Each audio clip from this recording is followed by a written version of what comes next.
여기에 오신 우리 성도님과 유튜브를 보고 있는 모든 국민들, 또 1200만 성도들이 꼭 듣고 싶은 게 있어요. 변론을 잘 하셨는데, 다 정리가 됐는데, 사건도 마무리가 돼갔는데, 우리 목사님은 언제쯤 나오실 수 있는가? 네, 할렐루야!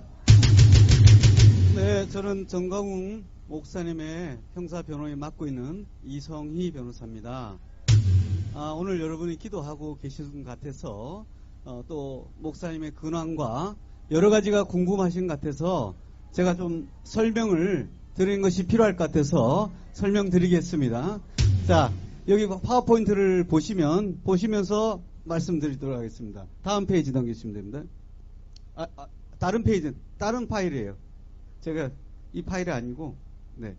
전광훈 목사님하고 공직선거법 해갖고 성령의 나타남이라고 하는 건데, 지금 목사님께서 어제 송치된 이후에 서울구치소에 계시고요. 그리고 오늘 10시부터 조사를 받고 계십니다. 지금 이제 받고 계시고 아마도 매일 휴일 뺀 거의 대부분 시간을 조사를 받게 되실 것 같습니다. 그래서 여러분들이 기도할 내용에 대해서 같이 보시면서 이해하시고 그다음 마무리로 같이 기도할 수 있었으면 좋겠습니다. 예. 자, 보시면 사건을 보시면 여러분들이 알고 기도하시는 게 되게 중요한 게요. 보시면 목사님의 요지는 5가지, 그러니까 1항, 2항, 3항부터 하고 6가지에 대해서 공직선거법 위반했다. 즉, 우파 정당을 지지했다라는 걸로 되어 있습니다. 예, 그런데 여기서 지금 목사님께서 지난번 재판에서 공직선거법으로 유죄를 받으셨기 때문에 선거권 및 피선거권이 없습니다. 그래서 그 부분에 대해서 이제 쟁점이 됐는데 문제는 선거권이 설령 없을지라도 공직선거법상의 선거운동이냐 아니냐에 따라서 지금 쟁점이 있는 사건입니다. 다음 페이지 보시면 그래서 선거운동이다라고 하는 것이 경찰의 기본 입장이고 저희는 선거운동이 아니다. 왜냐하면 공직선거법상에 문제되는 행위는 2019년 2월 5일, 7일 뭐 이렇게 하고 12월 달에 있는 행위들이 대부분입니다. 근데 여러분 아시는 3대 악법이라고 하는 패스트트랙, 그 다음에 연동형 비례대표를 한 그 선거법이 개정된 것이 작년 12월 27일입니다. 그래서 그 전에 일어난 행위이기 때문에 아니다라고 하는 부분입니다. 그 다음 페이지 보시면 그래서 당시에는 어떤 그 특정 정당 또는 특정 후보자에 대한 얘기가 아니라 선거법이 만들어지게 된 행위이기 때문에 이 부분에는 논점이 있습니다. 그래서 이 부분에 대해서 지금 지난번 변호인들께서 말씀하신 것처럼 이것이 죄가 안 된다고 저희가 주장하고 있는 부분입니다. 다음요. 그래서 보시면 행위는 패스트트랙 진행되는 과정이 있고요. 중요한 거는 12월 27일에서 법이 개정됐다는 거죠. 그래서 결국은 이 선거법이 개정된 이후에서야 지금도 현재 어떤 당이 그러니까 민주당 내에서도 당이 결정이 안 됐어요. 지금 미래통합당도 만들어진 지 얼마 안 됐고요. 그 다음에 지금 우파 정당인 그 자유공화당이 만들어진 것도 어제지 않습니까? 또 예를 들어서 지금 기독자유당도 또 이름을 바꾸고 있는 걸로 알고 있습니다. 심지어 민주당 내에서도 새로운 정당을 다시 만들고 있기 때문에 적어도 당 자체가 안 된다는 얘기입니다. 다음 페이지 보시면 그래서 지금 하도 당이 많이 만들어지다 보니까 며칠 전 신문기사에 이런 기사가 나왔습니다. 당의 유래에 대한 얘기입니다. 지금 현재 어느 당이 어디 있는지 이 기사가 없습니다. 지금 맨 마지막에 이게 당의 얘기인데 지금 당이 없습니다. 지금 어떤 당이 되는지가 없기 때문에 그 부분이 아니다라는 걸 지금 말씀하고 계십니다. 다음 보시면 되고 그 다음 페이지 보시면 되겠습니다. 그래서 이 목사님이 말씀하셨을 당시에는 광화문 애국운동을 통해서 우리나라가 자유민주주의, 자유시장 경제주의, 그 다음에 한미동맹과 기독교 입국론을 바탕으로 한 헌법이 무너진다는 생각에서 말씀하신 거고 그것을 동조하시는 광화문 많은 국민들이 참여하셨고 그 지역별 행사에서 그분들 대상으로 말씀하신 내용입니다. 그러니까 이 부분에 대해서는 특정 정당, 특정 후보라는 개념이 없었다라는 것이 저희 입장이고 이 부분에선 계속 논쟁이 될 겁니다. 다음 보시면. 그리고 무엇보다도 이게 선거적으로 좀 멀리 떨어져 있으면 이게 죄가 안 되는 거예요. 그러니까 선거가 임박 4월 이르면 좀 가까워야지 뭐 이게 사전 선거 운동이 되는데 공식 선거 운동은 4월 달에 시작됩니다. 그럼 지금은 사전 선거 운동을 지금 어느 정도 해도 되는데 어느 후가 되지 않은 상태에서 하는 거는 괜찮습니다. 다음 페이지. 그래서 이게 대통령 후보에 대한 판결문인데 이것도 뭐라고 되어 있냐면 후보가 결정된 그날부터 이 죄가 된다고 이렇게 되어 있는 판례입니다. 다음 페이지 보시면. 그래서 확정되더라도 그 내용에 따라서 또 그 설령 기간이 됐을지라도 그 내용에 또 달라진다는 것이 현재 쟁점입니다. 그 다음 페이지 보시면. 그래서 결국은 목사님의 말씀에 대한 공소장에 있는 내용은 딱 이렇게 되어 있습니다. 21대 국회의원 선거에서 자유한국당을 위시한 자유우파 정당을 지지해달라는 취지의 발언을 했다. 이 발언이 공직선거법 위반이라고 하는데 문제는 자유한국당이 없어져 버렸습니다. 그 다음에 자유우파라고 얘기하는 정당에는 여러분 아다시피 그 진보당에 계신 진중경 교수님도 좌파였는데 어떻게 됐습니까? 저 말씀을 듣고 이쪽으로 왔지 않습니까? 그 다음에 임미리 교수님께서도 민주당 빼고라고 했는데 그분은 고발을 했습니까? 조사하고 있습니까? 안 하고 있습니까? 안 하고 있어요. 그래서 이것이 형평성에 문제가 있다는 얘기입니다. 그래서 지금 여전히 보시면 우파 정당이 이쪽이 우파가 아니고요. 여기 보시면 이쪽에 기사를 자세히 보시면 이쪽에 진보당이 있습니다. 그러니까 좌측 우측이 아니에요. 심지어 우리 바른미래당에 계신 분들도 안철수 그 당에 계셨던 분께서도 여당 쪽이었잖아요. 근데 어떻게 됐습니까? 일로 와 계시잖아요. 그러니까 우파 정당이라는 것은 헌법적 가치를 공유하는 분들, 적어도 민주당과 자유한국당 안에서 주사파를 동조하지 않고 헌법을 공유하는 분들을 특징합니다. 그러니까 누군지가 결정이 안 돼 있습니다. 심지어 전향하신 분들은 우파로 보신 거예요. 그래서 이 개념이 아직 정리되지 않았다는 얘기입니다. 다음 페이지 보시면. 그래서 그 다음 쟁점이 목사님께서 지난번에 구속된 사건과 같은 사건 아니냐라고 하지만 그 사건과는 좀 차이가 있습니다. 왜냐하면 그 사건에는 12월 2일 날 2011년 12월 달에 선거법이 이미 개정돼서 그 개정법에 따라서 선거가 진행되는 상황에서 그 일을 하신 거고 특히나 비례대표로 나온 기독자유당 세 당을 지칭해서 얘기했어요. 그러니까 당이 특정될 수밖에 없는 상황이었고 그렇지만 여러분 자유한국당을 위시한 자유우파 정당은 특정이 전혀 안 됩니다. 지금도 누군지를 몰라요. 그래서 이 부분에 대한 것이 다르다는 것입니다. 그 다음에 선거일로부터 상당히 많이 떨어졌다는 것입니다. 그래서 그 부분이 아주 차이가 있다는 것입니다. 그래서 지금도 현재 여당, 야당의 출전 후보가 당이 결정이 안 됐고 후보도 결정되지 않았습니다. 지금 현재도 지금 3월 달이지 않습니까? 근데 이 사건들은 그로부터 몇 달 전인 작년 12월 2일 날, 5일 날, 7일 날, 9일 날 이렇게 이루어진 일들입니다. 다음 페이지입니다. 다음 페이지고요.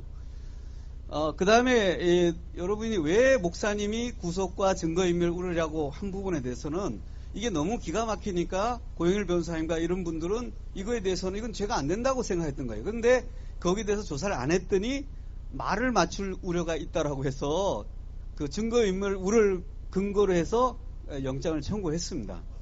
그런데 어쨌든 그래서 이게 그 고영일 변호사님도 같이 기소에 송치되다 보니까 결국은 형식적으로나마 무죄 주장을 하더라도 그래서 그 부분은 별도로 하기로 돼 있고 돼 있습니다. 그래서 고영일 변호사님도 따로 조사를 받으셨습니다. 그래서 그 내용 자체에서 이미 증거 인멸할 우려가 없습니다.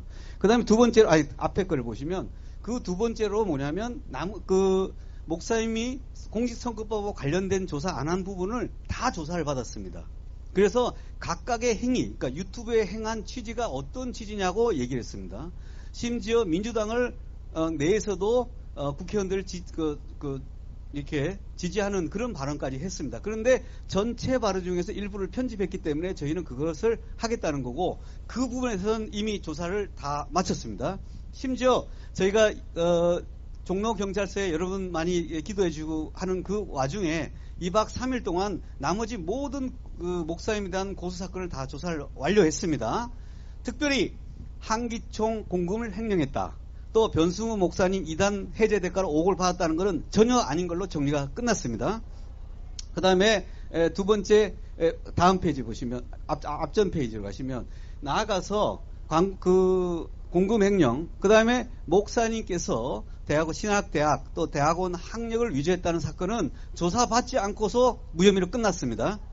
그 다음에 두 번째 여러분 잘 아는 또 자유일보 관련 공직자 위반법이라는 것은 뭐냐면 여러분께서 옛날에 광화문 광장에서 김문수 대표님 주사파가 장악한 대한민국을 비롯한 여러 기사가 난 그것이 공직선거법 위반이고 목사님께서 그 기사를 작성했다고 조사가 됐습니다. 근데 목사님이 언제 기사를 씁니까? 그래서 그 부분도 조사가 끝이 났습니다. 그 다음에 나머지로 되는 것이 감염법 위반에 대해서도 지금 조사가 되고 있는데 조사도 목사님 마쳤습니다. 그 내용의 요지는 이렇습니다. 목사님 혼자서 이 집회를 하는 것이 아니라 정부의 조직이 돼 있는데 이틀 전에 그 통보가 돼 있고 특히나 실내가 여러분 아다시피 실내가 감염됩니까? 실외에서 감염됩니까? 다 아다시피 신천지가 실외에서 감염된 예가 없습니다. 그래서 전부 다 뭘 하고 있습니까? 시설 폐쇄를 하는 것입니다. 그러다 보니까 이 부분에 대해서 어느 것이 감염도가 높은지에 대해서는 그 경기도 의사회 회장님께서 잘 말씀해 주셨죠. 저도 마지막 날 갔는데 아이러니하게도 MBC 기자가 저를 취재를 했어요. 어떻게 이런 위험한 데 나왔냐 이렇게 얘기하길래 제가 이렇게 답변했어요. 제가 알기로는 이게 감염이 전파성이 아주 높아서 실내 예배는 대단히 위험한 걸로 저는 알고 있습니다. 그래서 저는 안전한 곳을 찾다 보니까 주일이든가 예배는 드려야겠고 안전한 곳을 찾다 보니까 강화문에 왔습니다. 이렇게 했더니 그 MBC 또 하필 기자분이 참 맞는 말 같다고 얘기하고 가셨어요. 그래서 그 부분에 대한 해명을 하고 있고 그 당시 단상에 올랐던 분들에 대해서 조사가 되어 있는데 그 부분은 목사님이 주 타깃이었기 때문에 나머지 분들은 특별히 문제가 없을 것 같고 그래서 한 30 몇 명을 고발했는데 그건 제가 변호인해서 한꺼번에 정리하기로 했습니다. 그 다음에 마지막으로 여러분 계속 문제가 됐던 것이 기부금품법 위반이라는 거예요. 광화문 우리가 예배가 1부 200에 있고 예배 중에 헌금을 모았습니다. 근데 많은 언론에서는 이 예배 중에 헌금한 행위가 문제다라고 했는데 그거는 문제가 아닌 걸로 정리가 됐습니다. 그리고 그래서 다음 페이지 보시면 그래서 기부금법에서 저희 여러분 다 답변을 하시면 됩니다. 보시면 이 법에 따라 되는 겁니다. 다음 각호의 항목에 해당하는 것은 제외한다 돼 있어요. 그게 뭐냐면 교회나 종교단체가 활동에 필요한 경비를 하는 것은 제외한다 돼 있어요. 그래서 사랑제일교회나 청교도 영성기도원으로 한 모든 헌금한 행위에 대해서는 아예 조사 대상에서 제외되어 버렸습니다. 그러면 뭐가 조사 대상이었냐? 여러분 대한민국 바로세우기 운동이라는 대국본이라는 거에서 계좌가 있고 그 계좌에 헌금과 후원금으로 다수가 들어왔습니다. 그런데 그걸 구분해서 이 돈이 헌금이라는 분은 죄가 안 되는 거예요. 그런데 믿지 않는 분 중에서 후원금을 내신 분은 있어요. 그 부분은 신고만 하면 되는 거예요. 근데 그 신고만 미스가 일어나서 2월 달에 받고 사기 때문에 지금은 아예 문제가 안 됩니다. 그 다음에 더 중요한 거는 이 대국보이라는 단체가 어디냐면 청교도 영성훈련원이란 그 종교단체의 산하기관입니다. 그러면 청교도 영성훈련원은 또 뭐냐? 한기총 소속 단체로서 정광훈 목사님이 한기총의 26대 회장이 될 때 무슨 자격으로 출마하셨냐면 청교도 영성훈련원 원장, 즉 종교단체의 장으로서 들어갔습니다. 그러면 청교도 영성훈련원 및 그 산하 대국보는 종교단체입니까? 아닙니까? 종교단체입니다. 그래서 지금 여러분 전혀 걱정할 게 없습니다. 그래서 설령 뭐 다른 단체 한다라 하더라도 신고만 하면 되는 사건이에요. 그래서 이걸 걱정하시면 안 되고 저도 그렇고 뭐 많은 사람들을 뭐 20만 건을 했다고 하는데 그 부분에 대해서는 이미 조사가 종결됐습니다. 그래서 제가 오늘 말씀드리고 싶은 것은 유튜브에 고지된 사랑제일교회로 헌금을 보내는 것은 전혀 문제가 없습니다. 또 여러분이 혹시 보내실 때 헌금이라는 이름을 쓰시고 송금해버리면 아무 문제가 없습니다. 그리고 헌금이라 아닌 분들에 대해서는 추려가지고 신고하면 끝나는 사건입니다. 그래서 헌금 부분에서 여러분이 아무 걱정 안 하셔도 됩니다. 그래서 오히려 이 사건을 고발해 준 것이 저희들도 불명확된 것을 명확히 정리하는 계기가 됐기 때문에 오히려 더 좋은 사건이 됐습니다. 다음 페이지 보겠습니다. 그 다음에 마지막으로 여러분 늘 붕괴하셨던 도주 우려의 말씀을 했어요. 그런데 정광 목사님의 말씀은 뭐냐면 유관순 열사께서 기독교인이셨지 않습니까? 그때 감옥에서 한 말씀입니다. 대한민국을 위해서 바칠 목숨이 하나인 게 한이로다 이렇게 되어 있습니다. 그런데 목사님께서는 바로 이 말씀을 인용하시면서 순교의 각오를 하기 때문에 도주는 없습니다. 그리고 목사님 조금 전에 말씀하셨습니다. 저보고 솔직히 말하면 이런 집회를 하는 건 수도 없이 전화를 받고 하니까 너무 힘들고 그런데 혼자 계시니까 기도할 수 있고 하니까 너무 좋다는 거예요. 영적으로. 그 다음에 기존에 왜 출석을 불응했냐 이제 이게 문제인데 출석을 불응한 이유는 단 한 가지입니다. 왜 임미리 교수와 민주당은 빼고라는 것은 민주당 낙선운동이죠. 근데 조사 안 하잖아요. 근데 정광 목사님만 특별히 하는 게 이게 좀 비합리적이다 이런 생각이 있어서 안 했던 것입니다. 그래서 어쨌든 목사님께서 이 구속되신 것은 물론 그들이 선한 뜻으로 하지 않았지만 오히려 하나님의 더 계획을 위해서 하신 일입니다. 그 다음에 그리고 지금 현재 모든 고발 사건을 다 경찰 단계에서 지난 송치되기 반 12시까지 제가 조사를 다 완료를 시켜달라고 해서 조사를 완료했습니다. 그래서 이미 조사된 것을 기초로 해서 검찰에서는 그 사건에 대해서 하는 것과 플러스 그 말 중에 문재인 대통령을 비방한 걸 어떤 개인이 고발을 했어요. 명예훼손으로. 그래서 그런 사건 아주 한두 사건을 더 합쳐서 조사를 할 것입니다. 그래서 여기서 한 열흘 만에 조사를 하고 검찰로 법원으로 송치되는 그런 사건이고 여러분이 이렇게 기도해 주시면 놀라운 역사가 일어날 줄 믿습니다.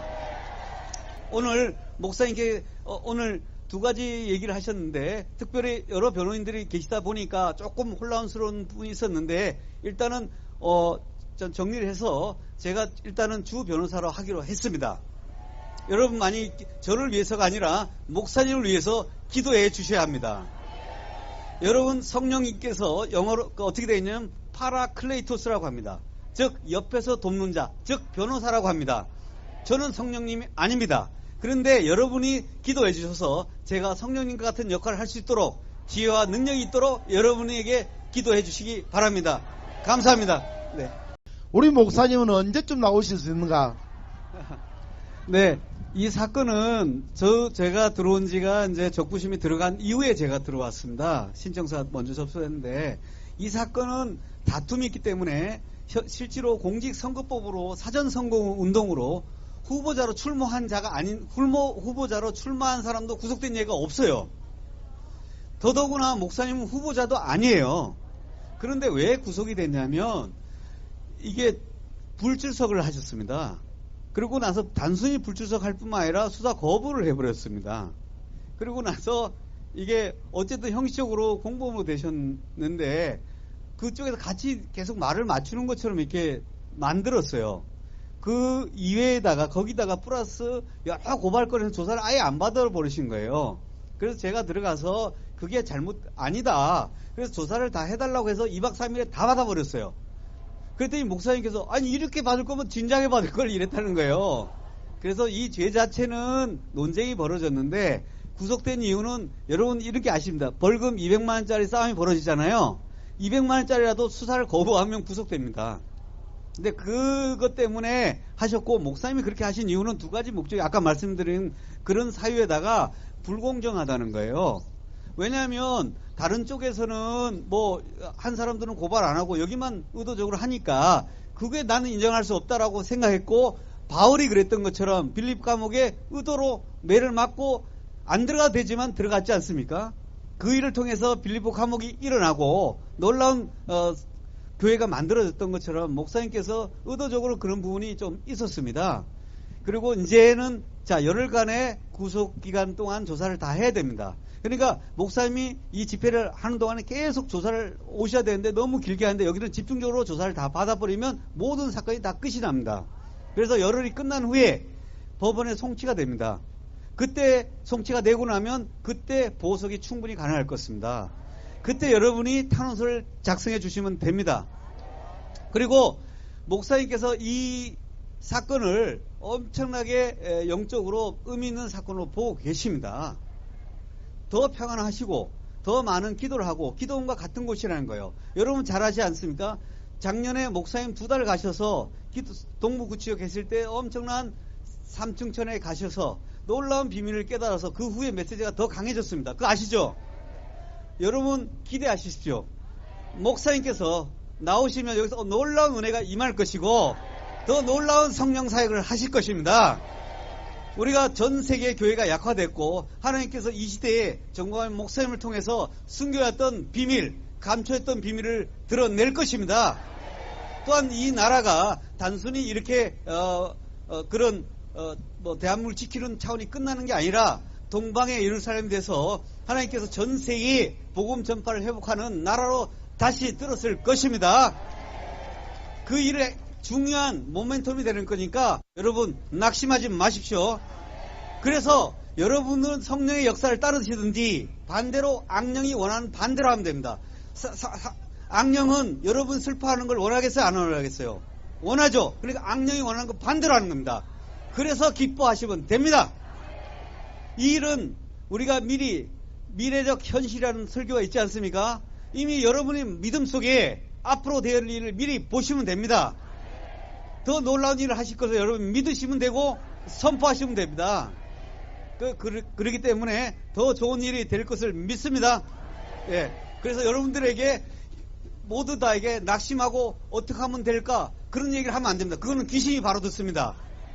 그것은 여러분 하시고 믿음의 말, 하나님의 말, 물론 성령의 방언도 해야 되지만 우리가 하는 이상한 말을 해야 됩니다. 감사하다, 기쁘다, 축복이 일어난다, 기적이 일어난다 이 말씀을 하기를 바랍니다. 예.